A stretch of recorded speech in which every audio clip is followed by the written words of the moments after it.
mi vida quiero conducirla según el caminar de Dios, o mi vida quiero conducirla apartado de Dios. Hay un ejemplo que tenemos nosotros en el Evangelio que es el ejemplo de Pedro.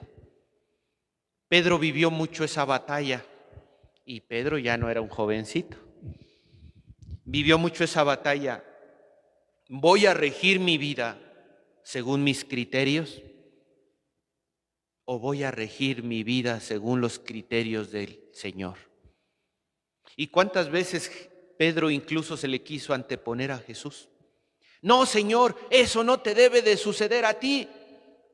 Porque Pedro quería anteponer sus criterios a los criterios de Jesús. Y luego le dice, no, Señor, yo te amaré y te seguiré por siempre, pase lo que pase. Y se voltea a Jesús y le dice, ay, Pedro, yo te aseguro de que antes de que cante el gallo, tú me vas a negar 3 veces. ¿Y saben por qué? Porque en ese momento todavía Pedro seguía confiando más en sus criterios que en los criterios de Dios. Por eso Jesús le dice, si nosotros confiamos solamente en nuestros criterios, nos va a pasar lo mismo. Apenas salgamos de misa y en este día, en este mismo sábado, antes de que celebremos la velada de Pentecostés, lo vamos a negar 3 veces. Y si no se acuerdan de mí en la tarde. Pedro había negado a nuestro Señor 3 veces. Y el Evangelio de ayer nos decía que el Señor le dio la oportunidad de redimirse, porque Dios siempre sale generoso al paso de nuestra vida para que nosotros tengamos la oportunidad de cambiar, de mejorar, de ser personas nuevas, diferentes. Y yo aquí siempre me detengo también a decirle a los que juzgan tanto, oye hermano, hermana, ¿por qué señalas tanto a tu hermano? Es que fulano me hizo, cuando estaba hace 3 sacerdotes, me hizo y me dijo, y no se me olvida. Si Jesús nos da la oportunidad de que cambiemos, sabe que cometemos errores y nos perdona, y nos da una nueva oportunidad de vida. ¿Quiénes somos nosotros para andar poniendo etiquetas y cancelar vidas porque han cometido errores? Si eso fuera, Jesús hubiera cancelado el ministerio de Pedro. Y le dio una nueva oportunidad cuando salió a su paso y le dijo, Pedro, ¿me amas? ¿De verdad me amas? ¿Me quieres? Y en esa triple respuesta de amor, el Señor le dio una nueva oportunidad a Pedro de retomar el seguimiento, del seguimiento a Jesús resucitado. Y es lo que el Señor nos hace cuando nos da la oportunidad de confesarnos, cuando nos da la oportunidad de cambiar desde la oración. Señor, perdóname, ya no quiero hacer esto. Yo quiero caminar de esta manera, pero a veces no puedo, ayúdame. Y el Señor nos da también esa oportunidad cuando nos ofrece su cuerpo y su sangre en la Santísima Eucaristía.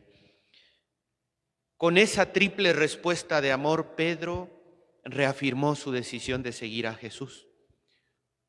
Pero ¿saben qué? Había otro discípulo que siempre se mantuvo firme en el seguimiento a Jesús. El otro discípulo es San Juan, el discípulo amado. Tenemos a un discípulo, Pedro, que falló muchas veces, que se descalabró, que renegó de Jesús, que lo quiso hacer a un lado de la vida del sufrimiento. Y por otro lado tenemos al discípulo amado, que nunca se despegó del pecho de nuestro Señor Jesucristo. Y Pedro, que estaba a punto de perderse y que ahora es rescatado, ¿qué creen que es lo primero que le preocupa? Si ya Jesús lo había rescatado, si ya Jesús le había dado una nueva oportunidad, si ya le había manifestado su amor. Ahora Pedro dice, y a este Juan, al que nunca se separó de ti, al que nunca te traicionó, al que siempre se mantuvo unido en el amor a ti, ¿a ese qué le va a pasar? ¿Se fijan? Pedro, habiendo recibido la oportunidad de su vida de parte del resucitado, se preocupa por lo que le va a pasar al discípulo amado. Y entonces ahí viene la enseñanza del Evangelio. Jesús hace un señalamiento a Pedro para que no ande fantaseando qué le va a pasar al hermano. Y es que en la vida, en la iglesia, a veces andamos más preocupados por lo que le va a pasar al hermano que por mi propio testimonio, ¿sí o no? Y la enseñanza de Jesús es clara. La suerte de tu hermano, ¿a quién le corresponde? ¿A quién? A Jesús. ¿Quién decide la suerte de tu hermano? Jesús. Entonces, tú a tu hermano debes de desearle que esté unido a Dios. Tú a tu hermano debes de desearle la salvación del alma. Tú a tu hermano debes de alertarlo del peligro, ahora que hablábamos de los jóvenes. Pero su suerte solamente le corresponde a Jesús. Algunos interpretaron que Juan no moriría cuando dice, si yo quiero que permanezca vivo hasta que vuelva, ¿a ti qué te interesa? Eso es cosa de Dios.